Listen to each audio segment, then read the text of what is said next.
Assalamualaikum warahmatullahi wabarakatuh. Halo semuanya, sebelumnya izinkan saya memperkenalkan diri kepada teman-teman semua. Nama saya Devi Afriliawati dengan nomor pokok mahasiswa 20231024, yang mana saya merupakan mahasiswa aktif kelas A semester 5 pada program studi Ekonomi Syariah Fakultas Agama Islam Universitas Islam Riau. Nah, tujuan saya membuat video ini adalah untuk sharing kepada teman-teman akan pemahaman saya tentang asuransi syariah. Nah, tidak usah memperpanjang perkenalan ini, langsung saja kita masuk pada pembahasannya.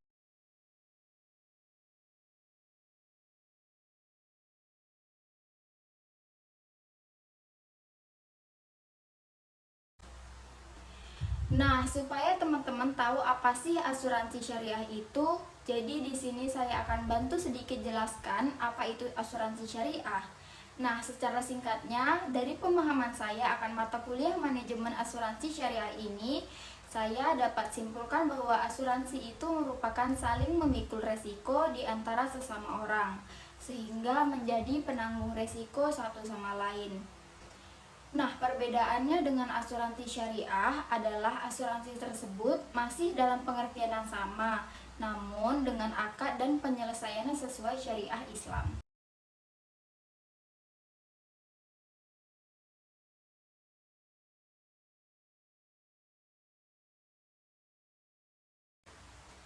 Nah, yang kedua adalah sejarah dari asuransi syariah. Dari sepemahaman saya, asuransi ini sudah mulai dibahas dan muncul pada saat munculnya ulama kontemporer, yakni Ibnu Abidin pada tahun 1784 sampai tahun 1836. Dan pada masa Rasulullah, asuransi ini sudah ada dan dikenal dengan sebutan yang berbeda.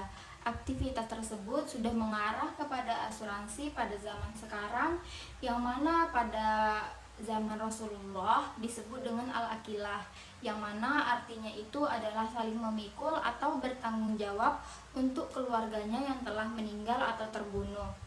Nah, jadi al-akilah itu merupakan pertanggungjawaban dari si keluarga si pembunuh kepada keluarga yang terbunuh, di mana sebutannya adalah uang darah atau money blood.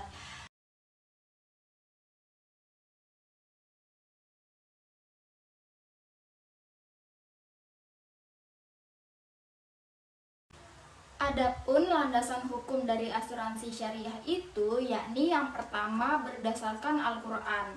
Allah Subhanahu wa Ta'ala berfirman dalam Quran Surat Al-Ma'idah ayat 2, yang artinya, tolong menolonglah kamu dalam mengerjakan kebajikan dan takwa, dan jangan tolong menolong dalam berbuat dosa dan pelanggaran. Dan bertakwalah kamu kepada Allah, sesungguhnya Allah amat berat siksanya.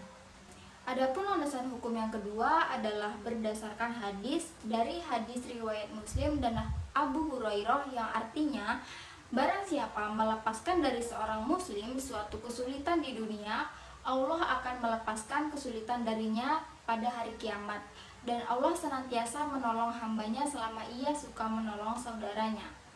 Adapun landasan hukum yang ketiga, yakni dari undang-undang, yang mana merupakan landasan hukum tertinggi di Indonesia sebagai negara demokrasi, yakni Undang-Undang Nomor 2 Tahun 1992 tentang perasuransian.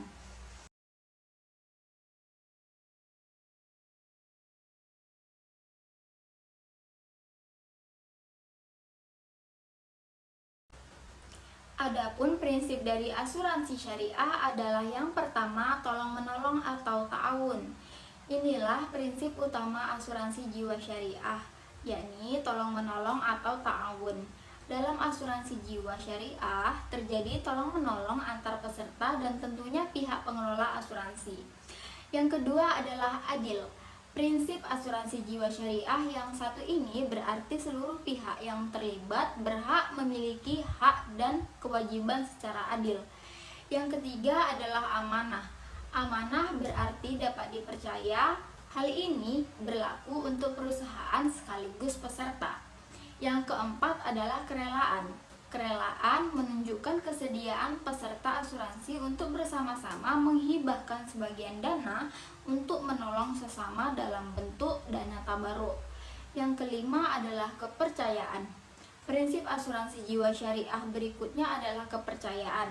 Baik peserta maupun pengelola haruslah saling percaya. Yang keenam adalah terbebas dari riba. Riba adalah bunga yang muncul setelah sejumlah uang disimpan dalam jangka waktu tertentu. Yang ketujuh adalah terbebas dari perjudian. Masih ada pandangan pada asuransi ada pihak yang mendapatkan klaim dianggap sebagai pihak yang menang karena mendapatkan manfaat, dan yang tidak mendapatkan klaim sebagai pihak yang kalah. Yang kedelapan adalah menghindari ketidakpastian atau gharar.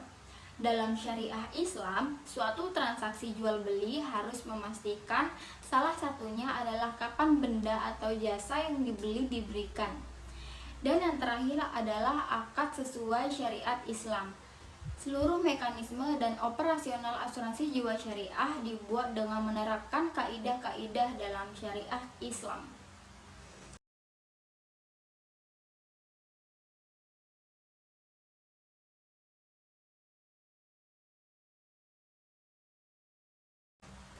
Adapun unsur dari asuransi ialah yang pertama premi asuransi. Premi asuransi adalah iuran biaya yang harus dibayarkan oleh nasabah selama jangka waktu yang sudah disepakati. Yang kedua adalah polis asuransi. Polis asuransi adalah dokumen sah yang mengatur tentang perjanjian asuransi, mulai dari manfaat, besaran premi, risiko yang ditanggung, hingga pengecualian atau risiko yang tidak ditanggung oleh asuransi. Yang ketiga adalah klaim asuransi.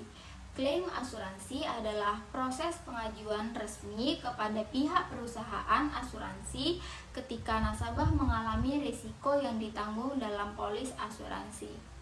Nah, adapun pembinaan dan pengawasan yang digunakan dalam asuransi syariah yakni dilakukan oleh Menteri Keuangan Republik Indonesia yang berdasar pada Undang-Undang Nomor 2 Tahun 1992 tentang perasuransian.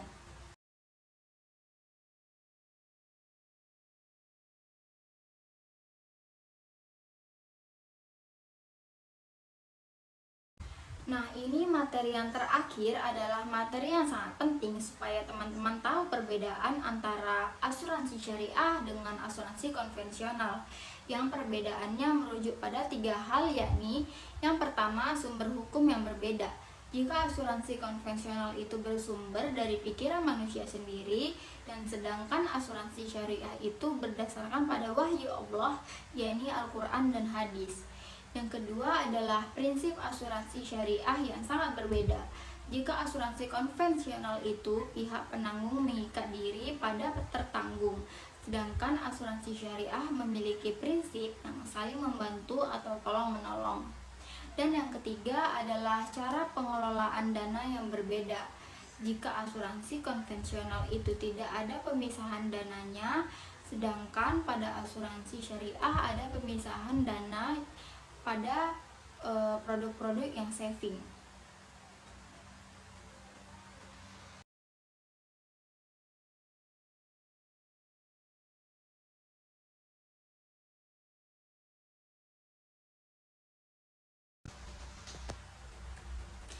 Nah, itulah penjelasan dari sepemahaman saya tentang asuransi syariah ini. Semoga dari video ini teman-teman dapat juga memahami asuransi syariah, yang mana kita sebagai umat muslim haruslah menjalankan perekonomian dengan unsur-unsur keislaman yang tidak melenceng dari agama Islam. Sekian dari saya. Apabila ada kekurangan dalam bertutur kata dan dalam penyusunan video ini, saya mohon maaf. Kritik dan saran yang membangun saya harapkan dari teman-teman agar kita bisa saling berbagi ilmu. Terima kasih. Assalamualaikum warahmatullahi wabarakatuh.